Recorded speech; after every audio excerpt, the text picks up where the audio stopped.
Bismillahirrahmanirrahim. Assalamualaikum warahmatullahi wabarakatuh.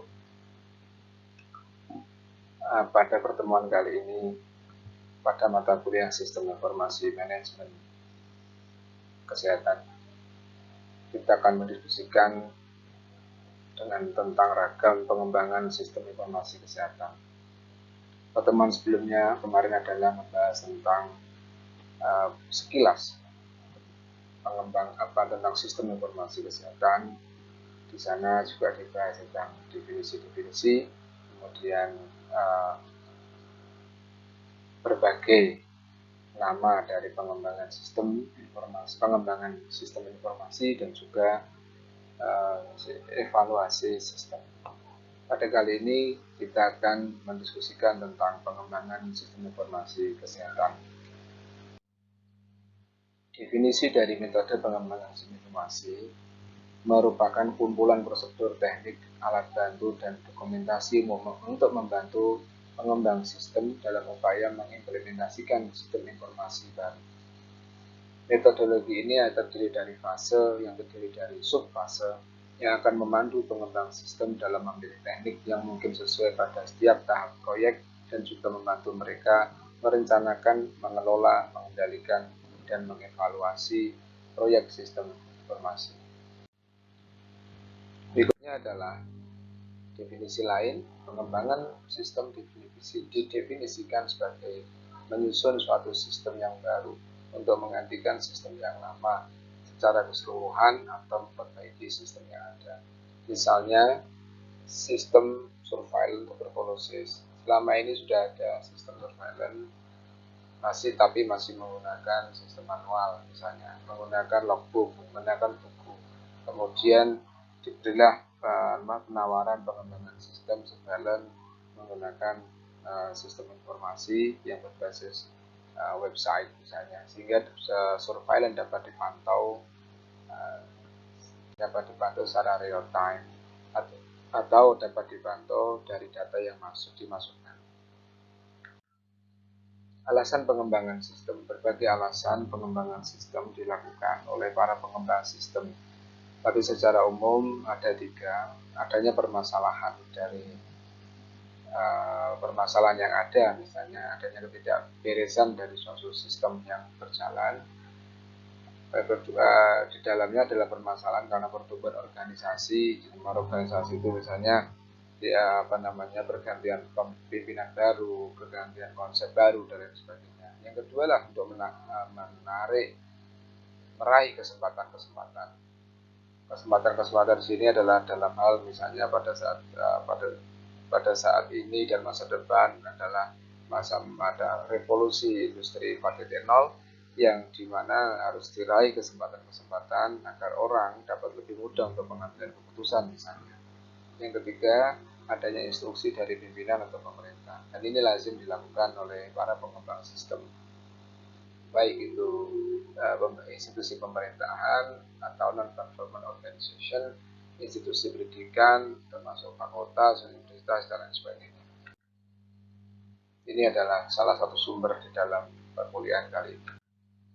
Nah, model-model yang ada adalah model waterfall, yang diartikan sebagai model pengembangan sistem air terjun di dalam bahasa Indonesia. Namun kita lebih enak kita sebutkan waterfall saja karena itu adalah bagian dari suatu terminologi.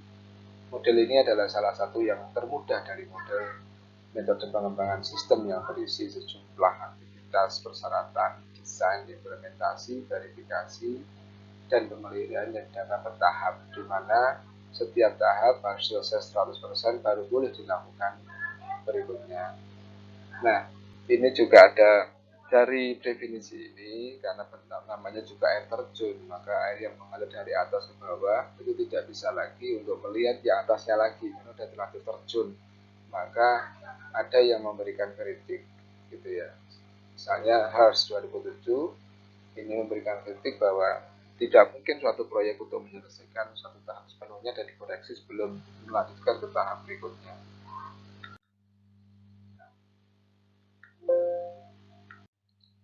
Nah, berikutnya nama lain dari metode waterfall adalah metode cascade. yang pertama didokumentasikan oleh Bennington pada tahun 1956 dan dimodifikasi oleh Winston Royce 1970. Menurut Bennington 1956, tahapan-tahapan dari waterfall itu meliputi 7 tahapan. Yang pertama adalah analisis operasional, spesifikasi operasional, spesifikasi coding dan desain, pengembangan, testing, penyebaran atau deployment, dan ketujuh adalah evaluasi. Ini adalah konsep dari waterfall model yang telah diperbaiki oleh Royce, iterative feedback. Jadi yang dimulai dari Bennington kemudian diperbaiki oleh Royce, yaitu dimulainya dari development, evaluasi, requirement, analysis, design, development, validation, deployment, kemudian ke validasi lagi dan lain sebagainya. Nah, di situ ada waterfall prosesnya adalah panah yang hitam, sedangkan feedback loopnya adalah yang merah. Ini dan yang titik-titik artinya gambar yang tidak garis yang tidak yang titik-titik yang tidak lengkap itu adalah waterfall with more complex feedback. Ini kalau ada feedback di dalam desain misalnya, kemudian feedback untuk requirement, permintaannya apa untuk desainnya dan sebagainya. Ini juga sebagai suatu sistem di mana dia tetap menggunakan waterfall ya, air terjun yang dari atas ke bawah, namun juga ada dia menyampaikan dengan feedback loopnya. Royce menyarankan agar setidaknya 6 jenis dokumen yang berbeda diproduksi. Dokumen yang pertama adalah dokumen persyaratan selama tahap persyaratan. Berikutnya spesifikasi desain awal selama tahap desain awal. Spesifikasi desain antarmuka selama tahap desain. Spesifikasi desain akhir yang secara aktif direvisi, diperbarui. Kemudian rencana uji selama tahap desain. Yang keenam adalah manual operasi atau instruksi selama tahap penempatan. Nah, berikutnya adalah model B-model oleh Birrell dan Old 1988. Model ini terbagi dalam dua hal. Ada the development path, yang berikutnya adalah the maintenance cycle. Kalau kita memulainya dari development path, kita akan mulai dari inception, kemudian define requirement, mendefine persyaratan-persyaratan, membuat desain, memproduksi, dan acceptance penerimaannya. Kalau penerimaannya lanjut, kemudian bisa menjadi ke langkah operasional, mengoperasi, jadi melakukan sistem itu dijalankan, kemudian inception lagi, analisis, desain, produksi lagi, dan memutar lagi ke atas. Atau dari acceptance langsung diproduksi, kemudian didesain, dianalisis, gitu ya, didesain dan juga masuk ke inception. Jadi artinya bahwa ada dua tahapan. Tahapan yang pertama adalah development of path. Pengembangan dari path itu dapat diartikan sebagai antara variabel antara sebelum masuk ke diproduksi atau dilakukan. Yang kedua adalah siklus pemeliharaan. Ini menurut B model oleh Birrell dan Old 1988. Yang kedua, metode spiral. Metode spiral menggabungkan fitur-fitur penting dari metode air terjun dan metode prototyping yang paling peduli tentang analisis risiko. Ada 4 tahapan. Satu, menentukan tujuan, berikutnya mengidentifikasi dan menyelesaikan risiko, kemudian pengembangan dan pengujian, yang kemudian terakhir yang keempat, tahapan terakhir adalah merencanakan eksekusi berikutnya. Nah, dalam metode spiral, metode pengembangan spiral, Bohm yang memodifikasi waterfall dengan filosofinya adalah start small, think big, mulai dengan yang kecil dan berpikir besar. Dia menyebutnya dengan spiral, dimulai dari konsep of requirement, kemudian konsep of operation, requirement plan, risk analysis. Disitulah mulai terbentuk prototype yang paling agak banyak, gitu ya. Prototype itu dimulai dari konsepnya seperti apa, gitu ya. Kemudian berputar lagi sampai pada tahapan test plan, kemudian berputar lagi, analysis, operational prototype, detail design, code integration, test, and implementation. Dia menggunakan model spiral ini. Nah, model spiral ini membagi dalam 4 kuadran. Kuadran yang pertama adalah determine objective, menentukan tujuan. Maka di situ dalam setiap kotak kuadran itu, yang kuadran objektif itu adalah berada pada requirement plan, rencana persyaratannya. Yang kedua adalah identifikasi dan risk, mengidentifikasi dan perbaikan atau menyelesaikan risiko, di mana letaknya. Kemudian kuadran yang ketiga adalah pengembangan dan uji coba, dan kuadran yang keempat adalah rencana dan next iteration, rencana dan kemudian pelaksanaan tindak lanjut. Model spiral mencoba untuk mengatasi dua kesulitan utama dari model air terjun. Ada dua tahapan desain dan dapat tidak diperlukan dalam beberapa situasi. Jadi model spiral mencoba untuk mengatasi dua kesulitan utama dari model air terjun. Yang pertama, ada dua tahapan di air terjun itu yang tidak dapat diperlukan dalam beberapa situasi. Maka model spiral itu dimunculkan.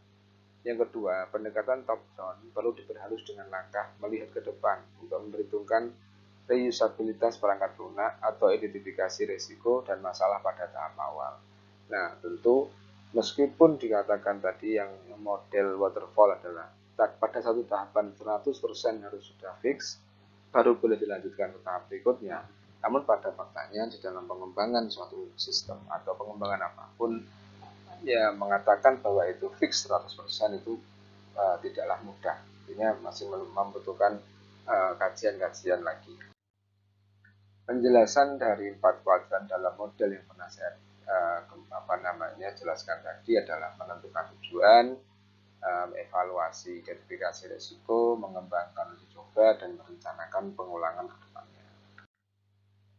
Lalu 1987, tahun berikutnya, Livari mengusulkan modifikasi model spiral yang dia kemudian mengatakan namanya hierarchical spiral model spiral hierarki, membagi 4 kuadran dalam 2 bagian, dibagi 2. Prinsipnya sama, hanya dibagi 2. Kemudian ada pengembangan lagi namanya incremental model.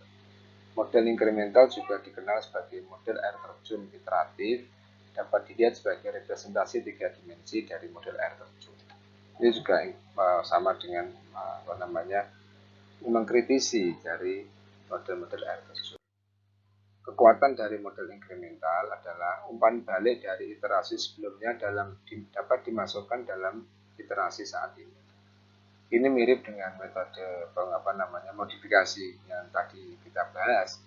Yang keduanya adalah kekuatan dari incremental, stakeholder dapat dilibatkan melalui iterasi dan membantu identifikasi risiko arsitektur lebih awal. Yang ketiga, memfasilitasi pengiriman produk dengan rilis awal dan bertahap yang berevolusi menjadi set fitur lengkap dengan setiap iterasi. Yang keempat adalah implementasi incremental, memungkinkan perubahan dipantau dan masalah diisolasi dan diselesaikan untuk mengurangi risiko. Dengan pendekatan ini, ia menetapkan untuk baseline dan tonggak yang akan dibuat untuk setiap siklus dan memiliki kontrol yang lebih besar untuk siklus ini. Ia menyarankan bahwa fase utama didorong oleh risiko seperti dengan spiral, ya, tetapi subfase harus dispesifikasi dalam seperti kasus air terjun. Kombinasi paradigma spesifikasi risiko ini membuat model hierarki sadar biaya seperti spiral dan disiplin seperti air terjun. Jadi kedisiplinan waterfall model itu perlu diperkuat gitu. Tetap disiplin, karena kalau suatu pengembangan sistem tahap awal, tahap sebelumnya tidak fix 100%, kemudian dibikin kembali atau dilanjut dengan tahap berikutnya, nanti akan kemudian kembali lagi bolak-balik dan itu tidak menyelesaikan. Namun proses itu, disiplin itu, proses seperti itu harus disampaikan dengan biaya. Maka tetap biayanya dipikirkan seperti spiral, namun disiplin seperti air terjun. Inilah yang ditawarkan di dalam model incremental. Manfaat utama dari model SPIR adalah upaya untuk mengatur risiko dan biaya proyek yang sejak awal. Jadi biaya proyeknya lebih murah dibanding waterfall karena harus fix 100%. Jadi tidaklah mudah karena dalam setiap tahapan dalam 100% itu membutuhkan kajian. Misalnya di dalam identifikasi plan, tentu langkah yang pertama adalah melakukan identifikasi analisis masalah. Itu dapat digunakan dengan metode interview, FGD, termasuk metode kuesioner, baik itu pendekatannya kuanti maupun kualitatif. Berikutnya adalah metode SDLC, System Development Life Cycle. Ini lazim kita dengar di dalam pengembangan sistem. Kalau kita bahasa Indonesia kan adalah metode siklus hidup pengembangan sistem. Tahun 2009, Radak dia mengatakan bahwa sistem ini mirip waterfall dan spiral dengan serangkaian kegiatan yang diikuti secara melingkar dalam tahapan-tahapan yang dilalui oleh setiap pengembang, perancang basis data, dan manajer proyek pengembangan sistem informasi. Metode SDLC ini adalah keseluruhan proses kognitif yang terjadi dalam pengembangan sistem informasi secara bertahap hingga ada pencapaian kualitas terbaik dalam pengembangan suatu sistem. Siklus hidup pengembangan sistem adalah proses umum untuk mengembangkan, menerapkan, membangun sistem informasi melalui proses multi-step, mulai dari persyaratan, desain, pembuatan, uji, dan pemeliharaan. Referensinya Dawson 2005. Jadi di dalam SDLC ini, prosedur yang harus dilalui setiap pengembang adalah pada bagian-bagian tahapan-tahapan itu. Ya, berikut adalah tahapan diagramnya. Dimulai dari tahapan planning, kemudian dilanjut analyzing, dilanjut design, implementation, and support. Jadi tengahnya adalah ongoing activities. Namanya siklus. Siklus itu adalah tidak berhenti dalam satu titik. Jadi namanya siklus, maka disebutnya dengan ongoing activity. Di dalam ongoing activity, di sana harus ada project management, visibility assessment, documentation, data information gathering. Nah, meliputi dari planning, perencanaan, analisis, desain, implementasi, dan support. Gitu ya. Jadi bentuk namanya siklus adalah dia siklus, tidak ada di mana berhentinya. Ya. Nih, di planning, analysis, design, implementation, dan support. Kelebihan dan kekurangan SDLC, kelebihannya menyediakan tahapan yang dapat digunakan sebagai pedoman pengembangan sistem, memberikan hasil yang lebih baik. Kekurangannya tergantung dari hasil analisisnya. Ini yang harus sangat penting. Dibutuhkan biayanya lebih besar, waktunya yang lama karena dia siklus ya, siklus. Tahapan-tahapannya dalam satu siklus. Siklusnya sampai kapan siklusnya? Pengembang sistem bisa memutuskan siklusnya itu bisa sampai pada tahap uji coba 1 atau tahap uji coba 2. Itu bisa dikasih batasan masalah. Jadi misalnya pengembangan sistem pendukung keputusan surveillance tuberkulosis itu ya. Itu dia menggunakan SDLC namun dibatasi pada uji coba pertama dan uji coba kedua. Itu bisa dilakukan seperti itu. Dibatasi situ, kemudian jika di tahun-tahun berikutnya dibutuhkan perbaikan sistem, maka dilanjut pada planning yang awal lagi dalam suatu siklus SDLC. Itu adalah keterangan dari SDLC. Metode prototype. Yang berikutnya adalah metode prototype atau metode perwarupa dalam bahasa Indonesia. Metode prototyping ini adalah cepat dan murah. Kemudian dia versi sistem informasi dari sistem yang sudah berfungsi tetapi hanya model awal saja. Tahapannya identifikasi kebutuhan, mengembangkan prototipe awal, penggunaan prototipe dan merevisi, kemudian memperbaiki. Nah, contoh metode prototipe itu misalnya pengembangan saya waktu itu penelitian tentang pengembangan sistem surveillance tuberkulosis, saya menggunakan metode prototipe gitu. Itu adalah pada berfungsi hanya pada model awal saja, yaitu tetap berfungsi berfungsi pada saat ya login ke dalam sistem, kemudian memasukkan inputnya ada, kemudian dari input itu kemudian muncul suatu output. Itu adalah model awal sudah bisa dilakukan sudah nampak itu prototipe, sudah bisa dikatakan itu metode prototipe yang berjalan. Langkahnya tadi mengidentifikasi kebutuhan pengguna, mengembangkan prototipe awal, menggunakan prototipe dan merevisi jika ada perbaikan. Ini adalah langkah-langkah yang dalam metode prototipe yang saya juga pernah melakukan ini menggunakan model prototipe ini dalam S2 tesis S2 saya. Berikutnya kelebihan dan kekurangan ya. Adanya komunikasi yang baik antara pengembang itu adalah kelebihan. Jadi di dalam metode prototyping itu bedanya dengan yang lain adalah pengembang dan user itu ikut serta di dalam di dalam proses ya, di dalam ikut. Nah, kekurangannya pelanggan karena tidak melihat atau menyadari bahwa perangkat lunak yang ada belum menyantumkan kualitas perangkat lunak secara keseluruhan dan juga belum memikirkan kemampuan pemeliharaan untuk jangka waktu lama. Kelebihan lain adalah pengembang dapat bekerja lebih baik dalam menentukan kebutuhan pelanggan. Kemudian pelanggan berperan aktif itu dalam pengembangan sistem, sudah saya sampaikan tadi, menghemat waktu, penerapan lebih mudah karena pemakai mengetahui apa yang diharapkan. Nah, berikutnya adalah metode THROW-WW, hampir sama dengan prototyping. Perbedaannya pada metodologi ini analisis dilakukan lebih mendalam. Jadi lebih mendalam ya. Ya. Jadi analisisnya begini nih. Kalau boleh saya jelaskan, ya. Mendengarkan pelanggan, membangun, memperbaiki pelanggan menguji coba prototyping gitu ya. Nih,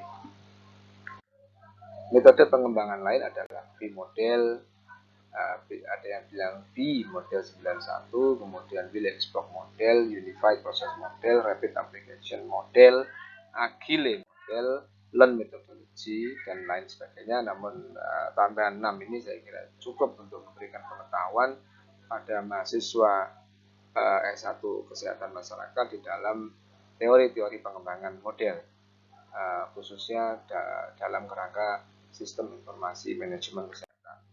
Simpulannya, dari kesemua model pengembangan sistem, pengembang dapat memilih sesuai dengan kondisi masing-masing. Jadi Anda sebagai sarjana kesehatan masyarakat saat bekerja nanti dan diserahi di dalam pengembangan model, melihat dengan kondisi masing-masing, dipilih mana yang paling memungkinkan dalam kondisi-kondisi tertentu. Dapat pula digabung dua model, misalnya SDLC dan prototyping, namun dibatasi pada model awal saja. Jadi dua itu dilihat tahapan-tahapannya, kemudian diambil simpulan SDLC tapi pada tahap ini saja. Jadi pada tahap misalnya SDLC tapi pada tahap desain awal, itu adalah batasan dengan prototyping. Yang berikutnya adalah penjelasan pelaksanaan tahapan model pengembangan sistem dapat didiskusikan pada pertemuan mendatang. Nanti pertemuan mendatang saya akan kasih contoh, misalnya salah satu model pengembangan sistem, kemudian tahapan-tahapannya apa yang harus dibangun pada pengembangan sistem sebelum interface atau sebelum sistem awal disampaikan atau diperlihatkan. Nah, model pengembangan ini dapat digunakan dalam bidang kesehatan, seperti pengembangan sistem informasi surveillance TB, pengembangan sistem pendukung keputusan dalam mendukung capaian indikator suspek TB. Ini adalah dua contoh pengembangan sistem yang saya pernah melakukan ini di dalam riset. Terima kasih untuk pertemuan awal dari pengembangan model-model pengembangan sistem ini, dan berikutnya kita lanjut dengan materi-materi berikutnya. Terima kasih, kita tutup. Assalamualaikum warahmatullahi wabarakatuh.